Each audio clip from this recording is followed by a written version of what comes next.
everyone. Welcome to this episode of Heiser Says.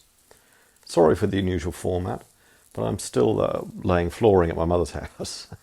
People who lay vinyl every day, hats off to you. It's hard work, but it's bloody satisfying when it's coming together. It looks really good. So it should be another day left. I wanted to talk about this article that was shared by the opposition leader here in Queensland about 18,000 jobs wiped from our manufacturing sector. And I wanted to talk about this for a few reasons. When you're doing renovation work here in Australia, you make trips to Bunnings. When you make trips to Bunnings, you've got an excuse to buy new toys. And I've wanted to get a multi-tool for a while, and this was the perfect opportunity. So I went to the tool section in Bunnings. We all know, that a special tool section there. And I found a multi-tool for $22.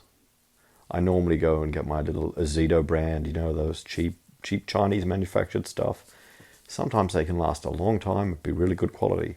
But the warranties are decent enough that when you break it on a job, you just replace it. Or it's so cheap, you just buy another one next time you need it. For $22, I thought, damn, I've got to get it. So I did. It's working fine. Good little tool. It's making cutting a lot easier, particularly around door trims. But just think about this.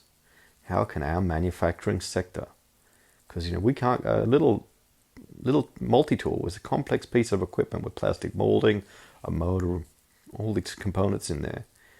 I can buy it retail here in Queensland, shipped from China for $22. A group in Victoria are doing it, bringing them in, offering a 12-month warranty. So you know what they're going to do. They'll just chuck it if it breaks. So how can our manufacturing sector compete with those scales? Just think how much is getting made in China. How can we hope to compete with that? How can political parties like Sustainable Australia that want to shrink Australia or keep us small or have an anti-natal attitude hope to actually have a global impact in our economy or even have any scale for the innovation they dream of? How can the Greens or Labour, even the coalition with all their climate policies, even imagine that it will make any difference at all? Any difference at all? And how can anyone be surprised that so many jobs are being wiped from our manufacturing sector? But don't worry, they've all been replaced with public sector jobs. And just the concern with that is, you're taxing public servants who are paid with taxpayers' money. So even though you tax them, they're still paid with tax money. So you need a private sector to siphon money off to keep all these public servants working. And if that's shrinking, we're in trouble. Oh, that's the tool I got there. It's not sponsored content, but just the way I'm making my video. Not too bad. Let's have a look.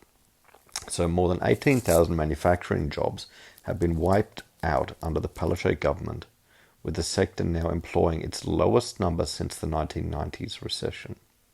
And there'll be a lot of people that won't be old enough to even remember that recession. And that's why I think I heard today on the radio where people talking about not being afraid of big government. That's fundamentally why I think that's happening. Because you've got a generation of people that are too young to remember the last few recessions. They're too young to remember the internet bubble and bust. They all they know are good times. And they don't understand why the Conservatives are such meanies. They're going to learn. Analysis of official jobs data has revealed the loss of thousands of manufacturing jobs has been offset by an explosion in publicly funded positions over the last 4 years. The figures show that despite efforts to diversify the state's economy, the traditional strongholds of mining and agriculture have grown while manufacturing and professional jobs have disappeared. While the government credits its training schemes for creating new jobs, more than two-thirds of the 173,000 positions created over the last 4 years to February have been in health and education. So I guess, since it's in education as well, their training schemes have led to new jobs, haven't they? Indirectly. And this just shows you that, as I've mentioned in previous videos, the complexity of Australia's economy just doesn't stack up on a global scale. We're a resource production and farming economy. And latte drinking economy, I guess. Most of these would have come courtesy of the Palaszczuk government's public service hiring spree and the federally funded National Disability Insurance Scheme.